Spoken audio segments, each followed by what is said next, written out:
सन्दीप लामिछाने नेपालको ओडिआई टिमको क्याप्टेन बनिसकेका छन्, तर सन्दीप लामिछाने यो कुरा डिजर्भ गर्छन् कि गर्दैनन् त त्यो बारे आउनुहोस् चर्चा गरौँ। सो 2021मा चाहिँ सन्दीप लामिछाने नेपालको ओडिआई टिमको क्याप्टेन बनेका थिए र सन्दीपको रेकर्ड चाहिँ यहाँ माथि रहेको छ। अब तपाईँले पनि देख्न सक्नुहुन्छ होइन, 14वटा म्याचमा नेतृत्व गरेको थिए सन्दीपले नेपालको ओडिआईमा भने जम्मा 4वटामा जित निकालेका छन् भने 9वटा गेम हारेका थिए भने एउटा गेम टाई भएको थियो। त्यसको मतलब जम्मा लगभग 29% को मात्रै विन पर्सेन्टेज रहेको छ सन्दीपको, विच इज भेरी ब्याड। अब सायद त्यो बेला परिस्थिति डिफ्रेन्ट थियो होला होइन।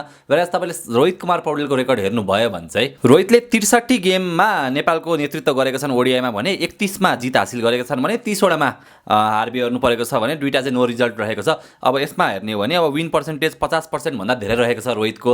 अब यो कुरा फ्याक्ट के पनि हो भन्दाखेरि यो जुन पछिल्लो गेमहरूमा छ त्यसमा अब रोहितको पर्फर्मेन्स र समग्र टिमकै पर्फर्मेन्स त्यति राम्रो आएको छैन।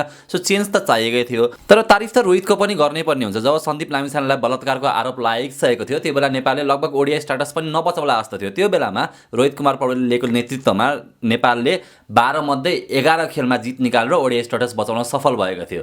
र त्यति मात्र नभएर रोहितकै नेतृत्वमा हामीले एसिया कप खेल्यौँ, इन्डिया र पाकिस्तानसँग खेल्ने मौका पनि पाएको थियौँ भने T20 वर्ल्ड कपको कुरा गर्ने हो भने T20मा पनि लगातार 2टा T20 वर्ल्ड कपमा हामीलाई रोहितले क्वालिफाई गरेको थिए। मेरो ओपिनियन चाहिँ के हो भन्दा यो आइसिसी लिग 2 को जुन यो अन्तिम चरण बाँकी रहेको छ ओमान र क्यानाडासँग, त्यसमा चाहिँ रोहितै क्याप्टेन हुनुपर्थ्यो जस्तो मलाई लागेको छ। त्यसपछि भने यो पर्फर्मेन्स रिभ्यू गरेर केही टफ कल्सहरू लिन सकिन्थ्यो। आशा गरौँ कि जुन यो ओडिआई क्याप्टेन्सीमा सडन चेन्ज भएको छ यसले टिम युनिटीमा चाहिँ असर नपरोस् र नेपालले आफ्नो ओडिआई स्ट्याटस बचाउन सफल होस्। र रोहितको लागि पनि एउटा लर्निङ कर्भ त अवश्य पनि रहेको छ। अब रोहित जम्मा 23 वर्षको रहेका छन् र अहिले हेर्ने हो भने नेपालको सबैभन्दा सक्सेसफुल क्याप्टेन रोहित भइसकेका छन्। सो अझै पनि क्याप्टेन्सीको अपर्च्युनिटी अबको के आउने समयमा जब रोहित अझ परिपक्व हुन्छन् तब मलाई विश्वास छ कि रोहितले फेरि पनि क्याप्टेन्सी पाउनेछ। द टिल देन रोहितलाई के भन्न चाहन्छु भन्दा well done captain, you have made us very very proud.